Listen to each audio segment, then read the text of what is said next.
दोस्तों, अगर आप भी भीतर से किसी दूसरे के प्रति मन में ईर्ष्या रखते हैं, जलन की भावना रखते हैं और ना चाहते हुए भी अपनी तुलना उस दूसरे व्यक्ति से करते हैं, तो आज की ये जो कहानी है ये आपको बताएगी कि किस तरह से आप अपने इन अवगुणों को अपने आप से दूर कर सकते हैं। बहुत समय पहले की बात है। किसी नगरी में एक महान संत रहा करते थे। उन संत की ख्याति दूर दूर तक फैली हुई थी।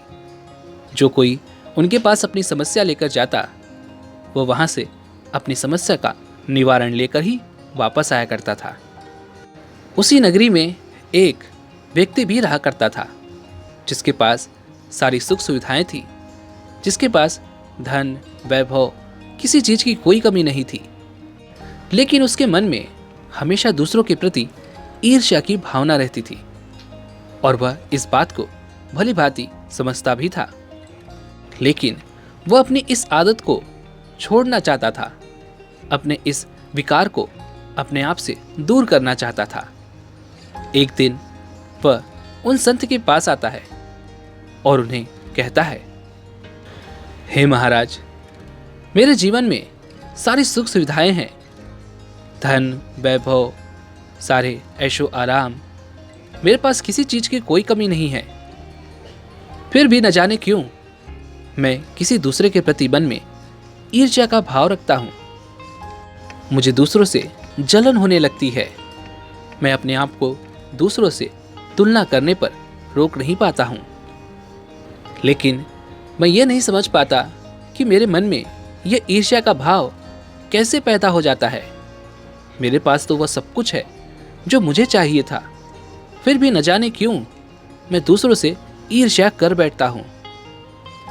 यदि आप मुझे इसका कोई मार्ग बता सकें, यदि आप मुझे ये बता सकें कि किस तरह से मैं अपने मन से इन सभी विकारों को खत्म कर सकूं, तो आपकी बड़ी कृपा होगी। तभी वह संत उस व्यक्ति से कहते हैं, क्या तुम सच में अपने मन से ईर्ष्या, द्वेष, जलन, इन सभी विकारों को अपने मन से हमेशा हमेशा के लिए खत्म करना चाहते हो? या फिर तुम मुझे ये जताने आए हो कि तुम महान हो और तुम अपने मन से ये सारी बातें निकालना चाहते हो? वह संत उस व्यक्ति की परीक्षा लेना चाहते थे। वह जानना चाहते थे कि क्या वह व्यक्ति सच कह रहा है या फिर झूठ, क्योंकि आजकल के समय पर कोई भी व्यक्ति कभी भी यह नहीं कबूलता कि वह दूसरों के प्रति मन में ईर्ष्या का भाव रखता है, दूसरों से जलता है और दूसरों की तरक्की देखकर अपने आप को उस व्यक्ति से तुलना करने पर रोक नहीं पाता। तो फिर यह व्यक्ति भला क्यों अपने मन से इन विकारों को निकालना चाहता है? तभी वह व्यक्ति कहता है, हाँ महाराज, मैं सच में अपने मन से इन सभी विकारों को निकालना चाहता हूँ, खत्म कर देना चाहता हूँ, क्योंकि मैं अपने जीवन को खुशी और खुशहाल तौर पर जीना चाहता हूँ। मेरे पास वो सभी सुख सुविधाएं हैं, मेरे पास किसी चीज़ की कोई कमी नहीं है। लेकिन फिर भी न जाने क्यों मैं अपने आप को इन विकारों से अलग नहीं कर पाता। न जाने क्यों मैं इन विकारों के अंदर कुछ इस तरह से फंस चुका हूँ कि मेरा मन इन सभी को छोड़ना ही नहीं चाहता और मैं इसमें लगातार फंसता चला जा रहा हूँ। मैं जितनी कोशिश करता हूँ ये मुझे उतना ही अपनी ओर आकर्षित करते हैं। मैं जितना हाथ पैर मारने की कोशिश करता हूँ ये उतना ही मुझे फंसाते चले जाते हैं। और तो और इसके कारण मेरे घर परिवार में भी अब बेवजह के झगड़े उत्पन्न होने लग गए हैं, बेवजह की बातें होने लग गई हैं। इन सभी विकारों ने मेरे जीवन को पूरी तरह से नर्क बना दिया है। घर में से खुशहाली और सुख पूरी तरह से नष्ट हो चुका है और अब मैं किसी भी हालत में इन सभी विकारों से मुक्ति पाना चाहता हूँ। किसी भी हालत में इन सभी विकारों से दूर होना चाहता हूँ, इनसे छुटकारा पाना चाहता हूँ।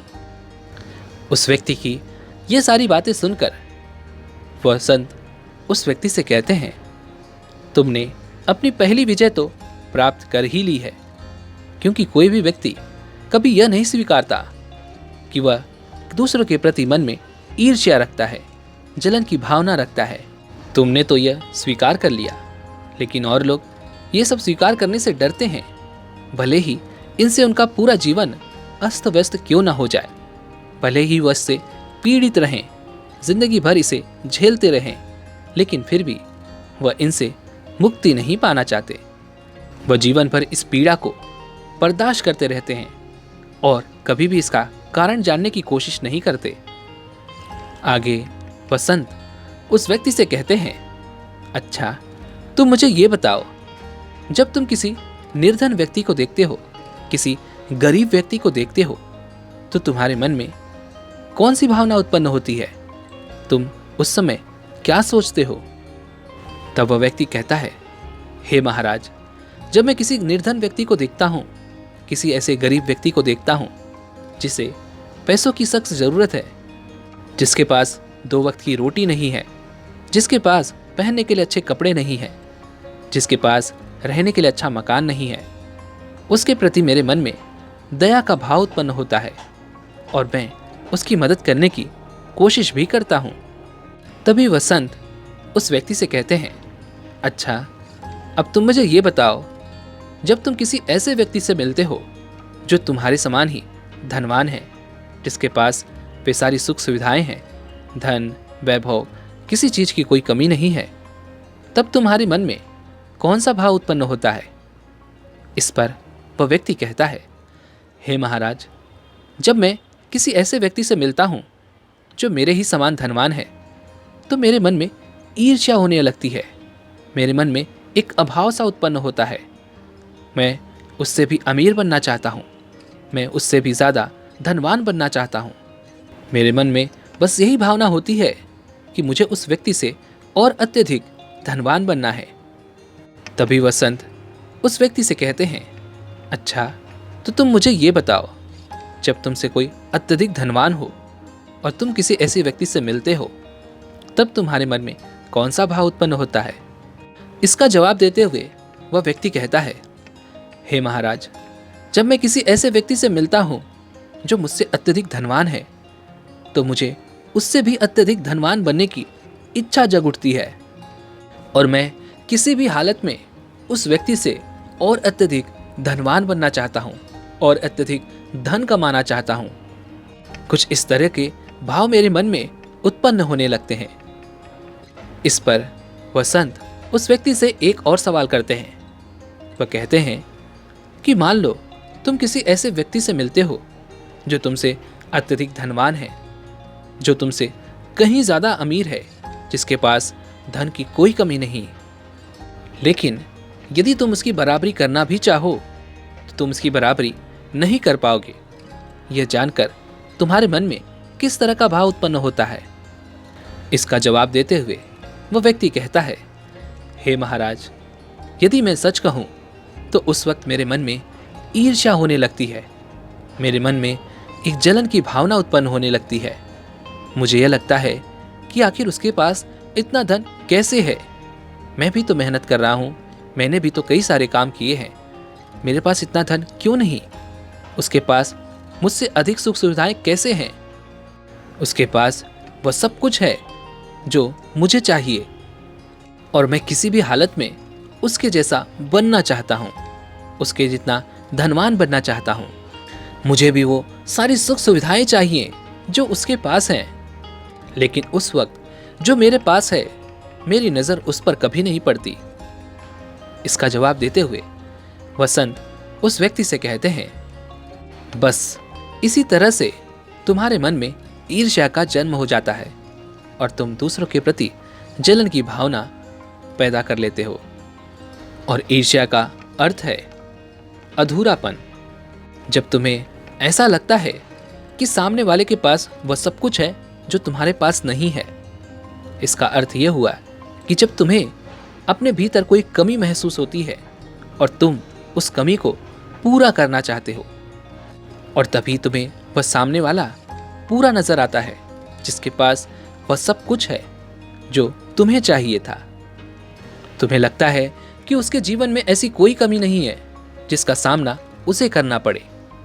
उसके पास वो सारी सुख सुविधाएं हैं, धन है, वैभव है, वो सारे ऐशो आराम हैं। तब उस वक्त तुम्हारे मन में ईर्ष्या का भाव उत्पन्न होने लगता है और तब तुम उस व्यक्ति से ईर्ष्या करने लग जाते हो। तुम्हारे मन में जलन की भावनाएं उत्पन्न होने लगती हैं और तुम किसी भी हालत में उस व्यक्ति से अत्यधिक अमीर बनना चाहते हो, क्योंकि तुम्हें ऐसा लगता है कि उसके पास तुमसे कहीं ज़्यादा है। लेकिन तब तुम्हारा ध्यान दूसरे पहलू पर नहीं पड़ता, और दूसरा पहलू यह है कि जो चीज़ तुम सोच रहे हो वैसा ही भाव उस व्यक्ति के मन में किसी और व्यक्ति को लेकर के होगा। वह किसी और व्यक्ति की तरह धनवान बनना चाहता होगा, लेकिन यह तुम्हें नहीं दिखाई पड़ता, क्योंकि ईर्ष्या जैसे विकारों ने तुम्हारे मन पर, तुम्हारी सोच पर, तुम्हारी समझ पर कुछ इस तरह से जकड़ बनाकर रखी है कि तुम दूसरे पहलू को देख ही नहीं पाते। तभी वह व्यक्ति उन संत महाराज से कहता है, हे महाराज, मुझे यह तो समझ में आ गया कि ईर्ष्या क्या है और यह हमारे मन में क्यों उत्पन्न होती है, लेकिन इसे रोकने का क्या उपाय है? इसे किस तरह से नष्ट किया जाए? इसे किस तरह से मैं अपने आप से दूर कर सकता हूँ? किस तरह से मैं इससे छुटकारा पा सकता हूँ? इसका कोई तो उपाय होगा। तभी वह संत उस व्यक्ति से कहते हैं कि ईर्ष्या का जन्म तब होता है जब हम अपने आप को किसी और से तुलना करते हैं, और तुलना करना बेहद गलत बात है, क्योंकि तुलना करके तुम उस ईश्वर का अपमान कर रहे हो। उस ईश्वर ने तुम्हें जो कुछ दिया है वह बहुत खास है। तुम्हारे अंदर कुछ न कुछ ऐसा बहुत खास है जिसे तुम पहचान नहीं पा रहे, और जब तुम अपने आप की तुलना किसी और के साथ करते हो तब तुम उस ईश्वर का अपमान कर रहे होते हो। और यह तुलना ही है जो हमारे मन में ईर्ष्या को जन्म देती है। जब हम किसी दूसरे से अपने आप को तुलना करते हैं और जब वह व्यक्ति उस तुलना में हमसे अत्यधिक ज़्यादा धनवान निकलता है तो हमारे मन में ईर्ष्या पनपने लगती है और हम किसी भी हालत में उस व्यक्ति से अत्यधिक अमीर बनना चाहते हैं, उस व्यक्ति से अधिक ऐशो आराम की प्राप्ति करना चाहते हैं। और इस ईर्ष्या को खत्म करने का एकमात्र उपाय है कि तुम्हें सत्य को जानना होगा, उसे पहचानना होगा। जिस प्रकार एक शीशे की तुलना हीरे से नहीं की जा सकती, ठीक उसी प्रकार यदि हम अपनी तुलना किसी और मनुष्य से करते हैं तो ये हमारे जीवन का अपमान है। यह उस ईश्वर का अपमान है जिन्होंने हमें यह कीमती जीवन प्रदान किया है, क्योंकि उस ईश्वर ने तुम्हें अलग बनाया है। तुम्हारे अंदर ऐसी कुछ खूबियां दी हैं जिसे तुम पहचान नहीं पा रहे, और जब तुम उसकी तुलना करते हो तो तुम उसे भी खो देते हो। हर व्यक्ति अलग है, हर व्यक्ति की सोच अलग है, हर व्यक्ति की खूबियां अलग हैं, और जब कोई व्यक्ति अपनी खूबियों को अपना लेता है, उन्हें और निखारता है, तो उसे हीरो की तरह चमकने से कोई नहीं रोक सकता। वहीं पर दूसरी तरफ यदि कोई व्यक्ति अपनी खूबियों पर ध्यान नहीं देता, अपनी खूबियों को नज़रअंदाज कर देता है, तो वह एक शीशे की तरह हो जाता है, और एक शीशे का मूल्य कभी भी एक हीरे जैसा नहीं होता। दोनों ही एक दूसरे से कहीं ज़्यादा अलग हैं, और अलग होना कोई कमी नहीं है, बल्कि यह तो खूबसूरती है। शीशा आपको सत्य दिखा सकता है और हीरा आपको निखार सकता है, आपकी खूबसूरती को संवार सकता है। इसलिए हर कोई अलग है और हर किसी की खूबियां भी अलग हैं। इस बात को आपको समझना आवश्यक है। तभी वह व्यक्ति उन संत से कहता है, हे महाराज, ये सारी सत्य की बातें सुनना तो बहुत अच्छा लग रहा है, लेकिन इसे अपने जीवन में उतारना उतना ही कठिन है। इसे अपने जीवन में मैं किस तरह से उतार सकता हूँ? मैं किस तरह से इस ईर्ष्या से मुक्ति पा सकता हूँ? इसका कोई मार्ग बताइए। तभी वह महात्मा उस व्यक्ति से कहते हैं कि आज जो कुछ भी सत्य तुमने जाना है, यदि तुम उसे केवल सुनकर भूल जाते हो तो तुम्हारे जीवन में कोई बदलाव नहीं आएगा। लेकिन यदि तुम इसे अपने जीवन में अपनाते हो, इसका अनुभव करते हो, तब तुम अपने आने वाले जीवन में अपने आप को निखार सकते हो, संवार सकते हो और बेहतर बन सकते हो। इस पर वह व्यक्ति कहता है, हे महाराज, इस सत्य का अनुभव मैं अपने जीवन में कैसे करूं?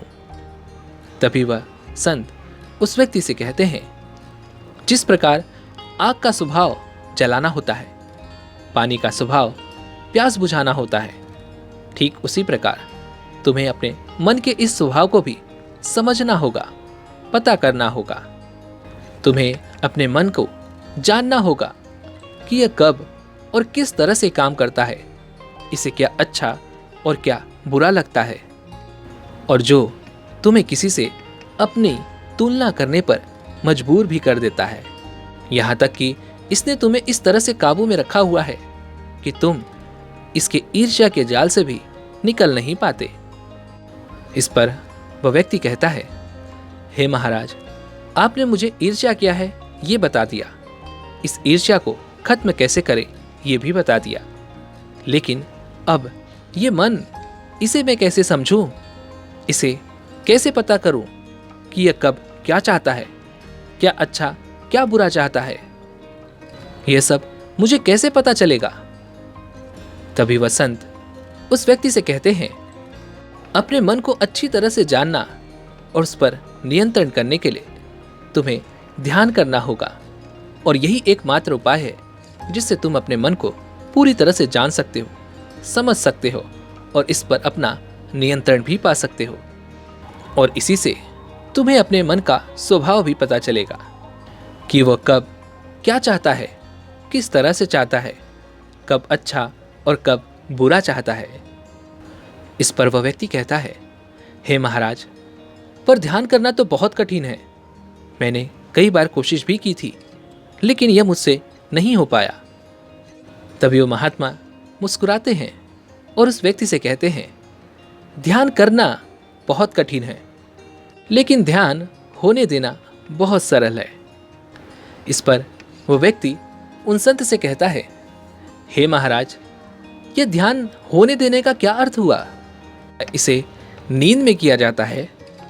इस पर वह संत एक बार फिर से मुस्कुराने लगे और उस व्यक्ति से कहते हैं, नहीं, इसका अर्थ ये नहीं, इसका अर्थ ये है कि जब तुम ध्यान करने का प्रयास नहीं करते हो, तब ध्यान खुद ब खुद हो जाता है। जिस प्रकार से हमारी ये सांसें खुद ब खुद चलती रहती हैं और हमें इस पर नियंत्रण पाने की कोई कोशिश नहीं करनी पड़ती, ना ही हमें यह पता करने की कोशिश करनी पड़ती है कि कब हम सांसें ले रहे हैं और कब हम अपनी सांसें छोड़ रहे हैं। ये तो खुद ब खुद चलती ही जा रही हैं। तभी वह व्यक्ति कहता है, हे महाराज, मुझे कोई आसान सा उपाय बताइए जिससे मैं आसानी से ध्यान कर सकूं। इस पर वह संत उस व्यक्ति से कहते हैं, क्या तुम एक जगह पर शांत होकर कुछ समय के लिए बैठ सकते हो? वह व्यक्ति कहता है, हाँ हाँ महाराज, मैं क्यों नहीं बैठ सकता, मैं एक जगह पर काफी समय तक बैठ सकता हूं। इस पर वह संत कहते हैं, बस इतना ही काफी है, तुम एक जगह पर शांत होकर कुछ समय के लिए बैठ जाओ, अपनी आंखें बंद कर लो और तुम्हारे मन में जो भी विचार आ रहे हैं उन सभी विचारों को आने दो, उन्हें देखते जाओ, देखते जाओ, देखते जाओ, जब तक कि वो विचार खुद ब खुद खत्म ना हो जाए, जब तक कि तुम्हारे मन में एक भी विचार पनप रहे हों, तब तक तुम्हें आंखें बंद करके उन्हें देखते रहना है। बस इतना ही प्रयास काफी है। उसके बाद तुम्हारे भीतर से जो भी होता होगा वह अपने आप हो जाएगा। उसे अपने हाल पर छोड़ दो। जो कुछ हो रहा है वो सब होने दो। बस इतना ही काफी है। अगर तुम इतना कर सके तो तुम्हारे लिए ध्यान करना आसान हो जाएगा और तुम अपने जीवन में ईर्ष्या, द्वेष, जलन और तुलना जैसे नकारात्मक विकारों से छुटकारा पा सकोगे। और इतना ही नहीं, ध्यान तुम्हें कई और अन्य मार्ग भी दिखाएगा जिससे तुम अपने जीवन को सरल और सुखमय बना सकोगे। दोस्तों, उम्मीद है कि आपने आज की इस वीडियो से ज़रूर कुछ न कुछ सीखा होगा। तो आज की इस वीडियो को लाइक और अपने दोस्तों के साथ शेयर करना बिल्कुल मत भूलिएगा। और हमें ऐसे ही सपोर्ट करने के लिए चैनल को सब्सक्राइब और घंटी बटन को भी ज़रूर से दबा दीजिएगा। तो चलिए मिलते हैं ऐसी एक और वीडियो में। तब तक के लिए अपना ख्याल रखें। धन्यवाद।